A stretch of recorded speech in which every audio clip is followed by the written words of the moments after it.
Hey everyone, it's Caleb from BrickLoaf, and for the upcoming Lightyear movie, I'm going to be reviewing the LEGO Toy Story theme sets that we have, so let's go ahead and jump right into it. First up, we have one of several new sets from the Lightyear theme, the XL-15 Spaceship, and this is really cool because I like how they did it kind of like they do the UCS ships in Star Wars. It's very much something you would see in this Star Wars-like theme. It's got the new cat socks from the movie.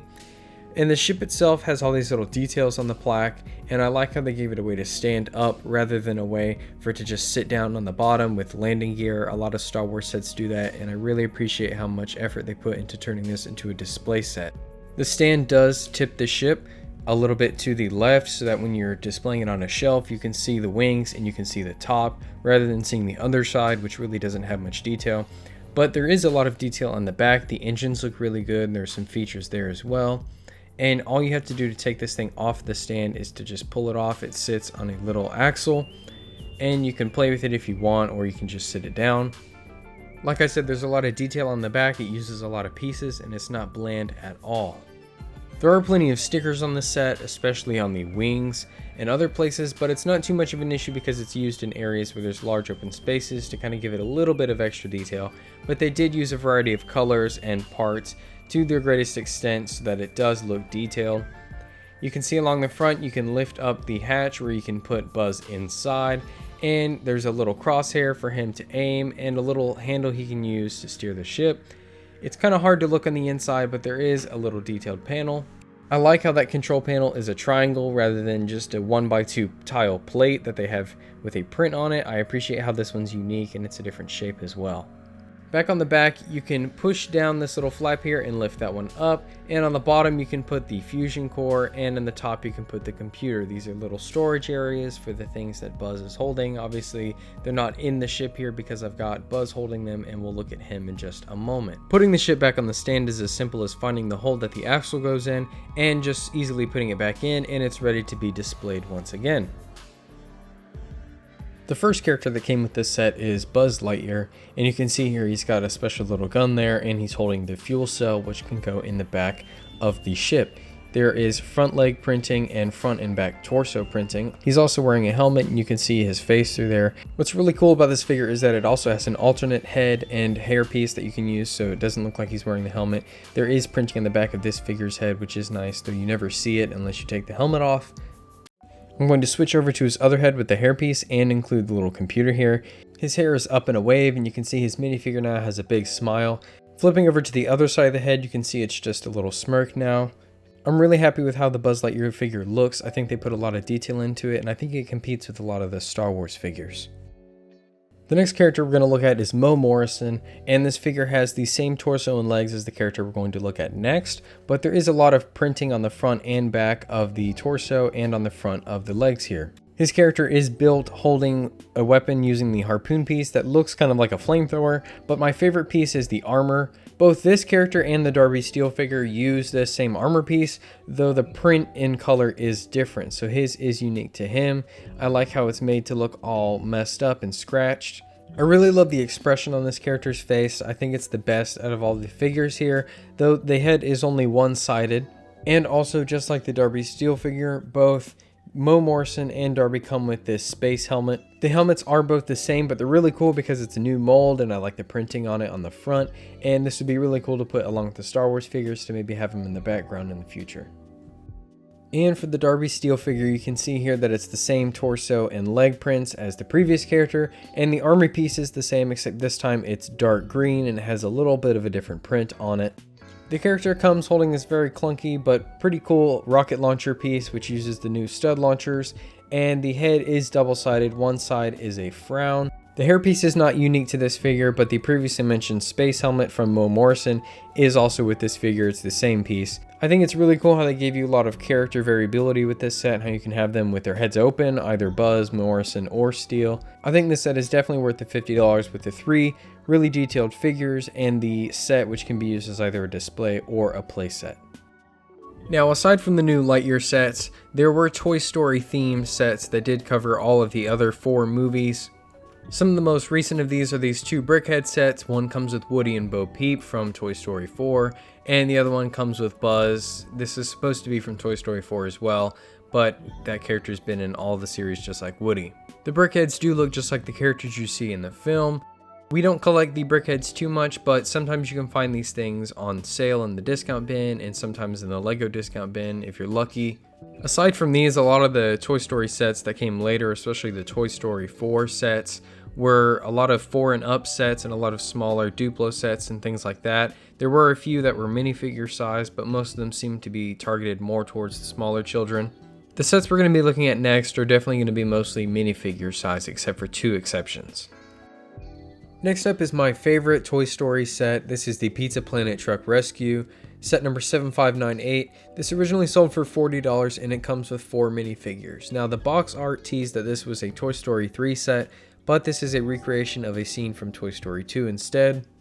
You've got Buzz Lightyear, Ham, an alien, and Rex all inside the Pizza Planet truck. You've got the side mirrors and the doors on the side. There are some stickers with the set, not a whole lot, which made it pretty nice. You've got the 2 back windows on each side of the back of the truck, which are really cool, and I believe they are unique to this set. There's a rocket on top of the truck, and on the back you've got a bumper sticker and the license plate.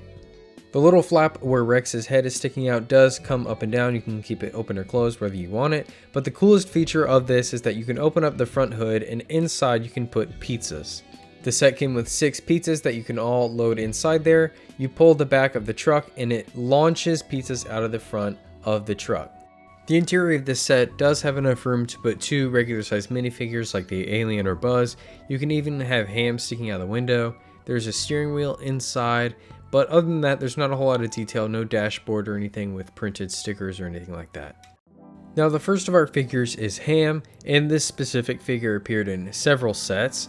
What's cool about him is that there's a slot in the top that you can actually fit the Lego coins, the old coins, and there's supposed to be a little plastic cork in the bottom of him that's really hard to get out. I don't have one for this figure or the other Ham, but I do have one for the very last one that I will be showing you. Both Ham and Rex are really cool figures because they use some plastic elements and their molds aren't used for any other characters, they're just specific to them, so I think that's really cool. Now looking at Rex, he's quite a big figure. You can see you have to actually put the tail on using one of the Technic pins. You do the same for each of his back legs, but his front arms are actually one piece. It's just one big plastic piece, so if you move the left arm, the right one goes down as well, and so on. His mouth does not open, and there are 2 studs on his back, which, as far as I can find, have no use in any set. I think it's just there to make it look a little bit more like a Lego figure because this dinosaur is so different than what we usually see. And at the end of Toy Story 2, Mr. Potato Head ends up adopting 3 aliens.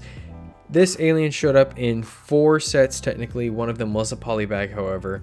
I'll show you the other 2 major sets in a little bit. He's got these small blue legs that don't move, and he has printing on the front and back, though it is just very simple printing, and his head is a unique mold to this character. What I'll show you near the very end of the video is another alien that has the same mold design but different printing. But the coolest figure from this set is Buzz Lightyear.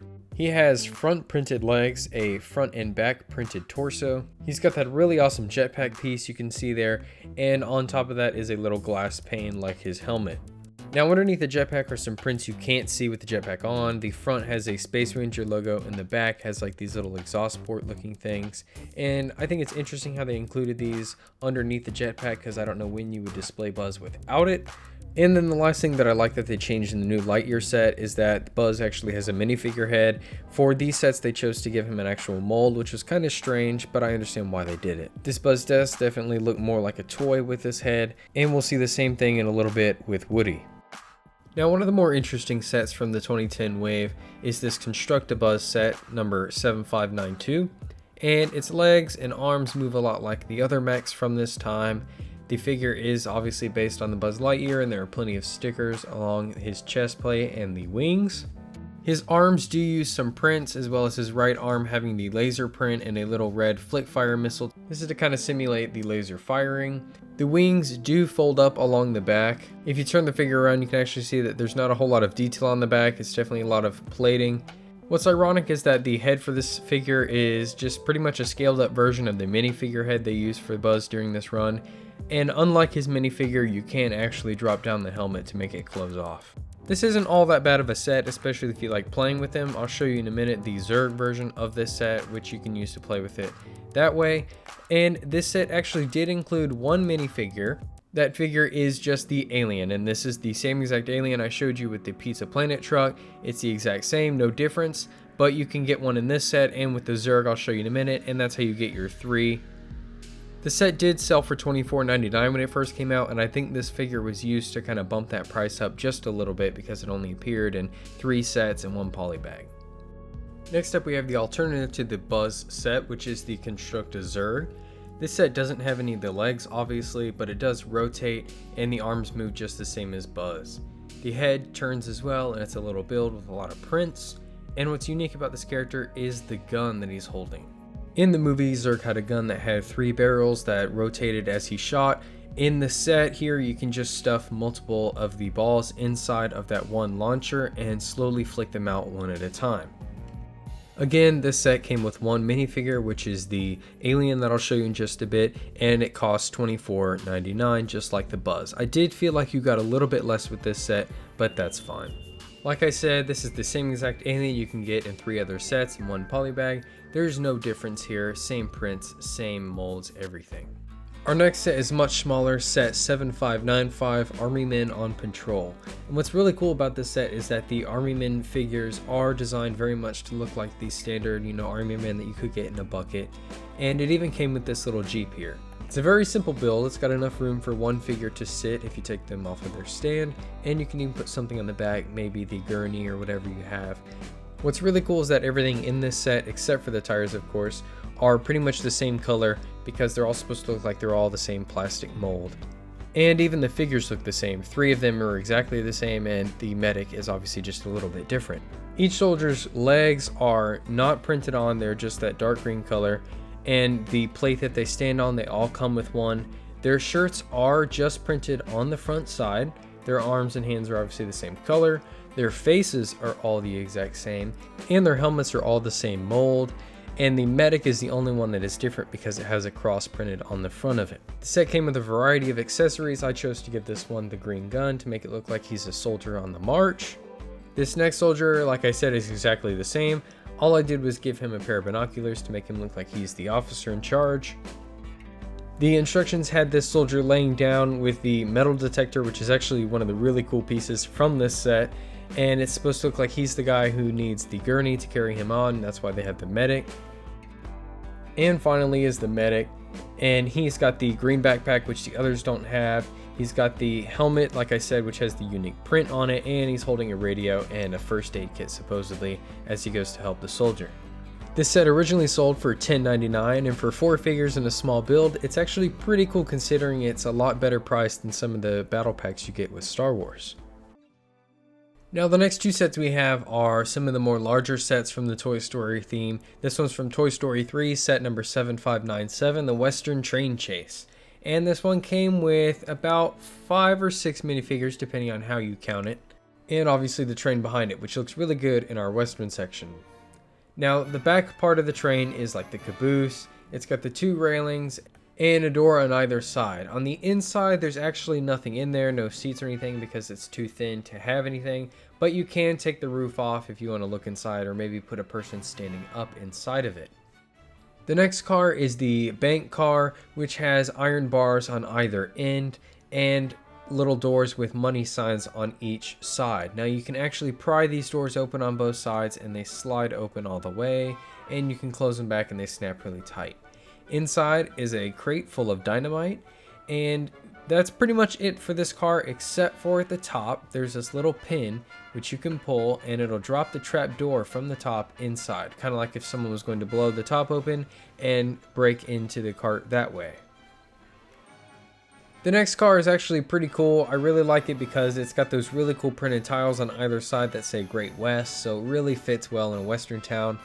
It's pretty much all those wooden wave pieces. It's just as empty on the inside. There is a door on either end. Other than that, it's really similar to the caboose.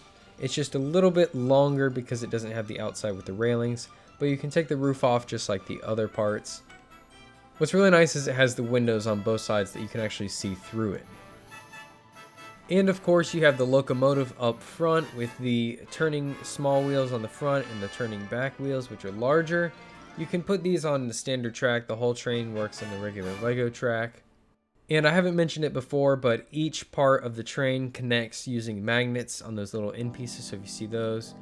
You've got the front of the train, there's some stickers on the light. You can see on the inside there's supposed to be a little area where you can shovel in the coal. There is enough room to put a figure on there.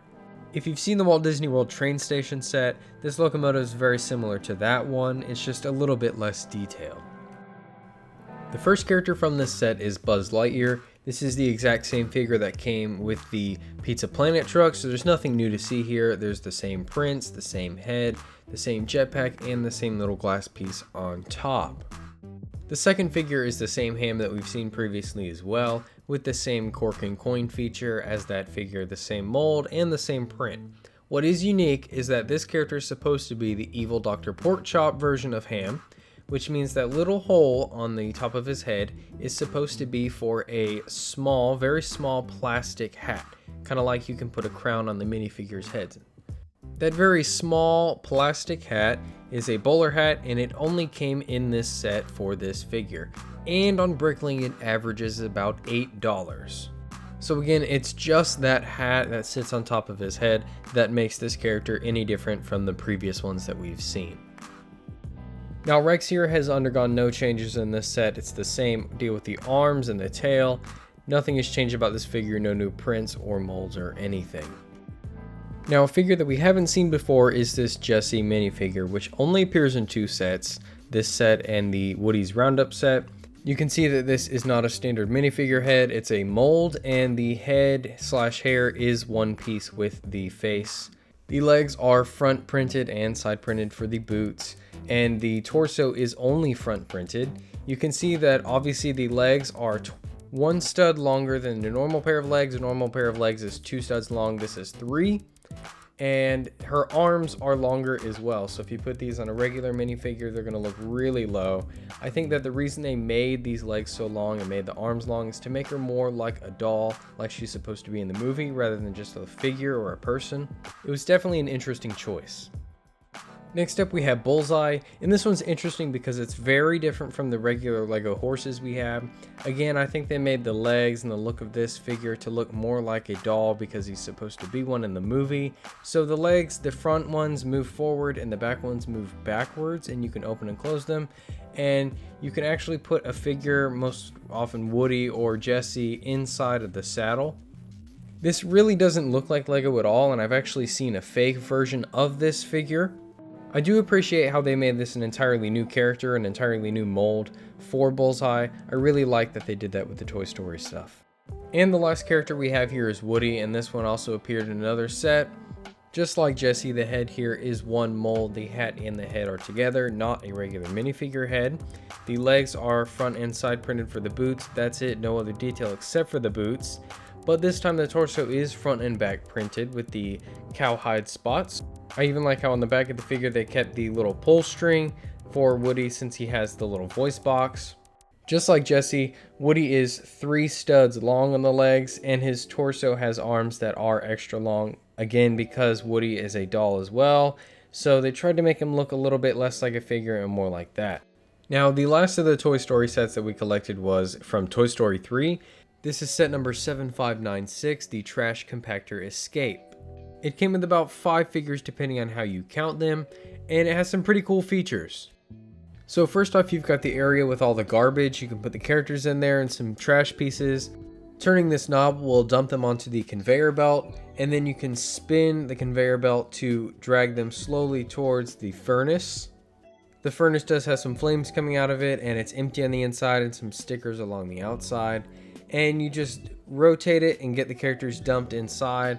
But that's where the crane comes in. We'll look at that in just a moment. First up, you have the control center, and it's got a phone sticker, it's got a fire extinguisher sticker, and it's got a little knob that you can switch on and off to make it like it's powering the conveyor belt. And this is all based off of the movie. You can put the villain there like he's controlling it. But the other tower is the crane. You can have the alien operating the crane. It does turn left and right, and you can use the knob up top to raise and lower the claw. The claw does have a rubber band wrapped around it, so all you do is pinch it to open, and it'll automatically pull itself shut. On the inside, you've got some very simple controls, just a little switch to make it look like you can control it. And the claw is especially good at holding Ham because he's a larger figure. You're meant to put the crane at the very end of where the furnace is. That way it's like you're rescuing the characters before they fall in, just like what happened in the movie. As far as characters go, you've got 2 aliens, both of which utilize basically the same exact print and head molds that we've seen in the previous aliens, but this time they have a slightly different print on both the head and the torso because they are made to look all scratched up and dirty, and each of the 2 aliens in this set has a different mark on them. You can see one has all the darker spots and this one has some yellow like mustard on his head.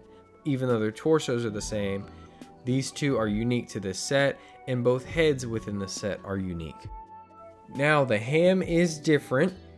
This one I actually do have the cork and the coins for, first of all, but it is the same mold and same face print as the previous Hams we've seen, but as you can see, he looks all dirty. It's got all this trash print on him to make it look like he's been throughout the trash compactor. Now, to show you how the cork works, it's really difficult to pry it open from the plastic. You kind of have to use your nails to get underneath it and pry it out, and the coins all fit inside. They'll just dump out, and they easily fit back into the top when you want to put them in like a piggy bank. The next character we have is Lotso, and this figure does appear in a different set, but this one, again, like the other characters here, is printed to have extra dirt and smudge on him like he's been throughout the trash. He's one of the interesting big figures because he's got strange arms that do click in, and each of his feet is a 2x2 in length. Like I've said with a lot of the previous characters in these other sets, I really like how the Toy Story line decided to use unique molds for the characters rather than trying to build them out of Lego or make them a minifigure. I like how they actually made them a mold so that they looked more like what they're supposed to represent. And the last figure we have here is Woody, and the basic design of his character is the same as we've seen in the previous set as far as height and length of his arms and all that, and his head mold. The only difference here is that he's got all these dirty marks on his pants, on the front and back of his shirt, on his arms, and his face, as well as his face is now a frown because at the end of the movie he's afraid him and all of the other toys are going to get destroyed. So I really appreciate how they took the same head mold and they managed to change his expression and it looked just fine the way they did that. I hope you enjoyed this look at our collection of the LEGO Toy Story theme. If you enjoyed this video, please like it and comment down below what you think, and please subscribe to see future content.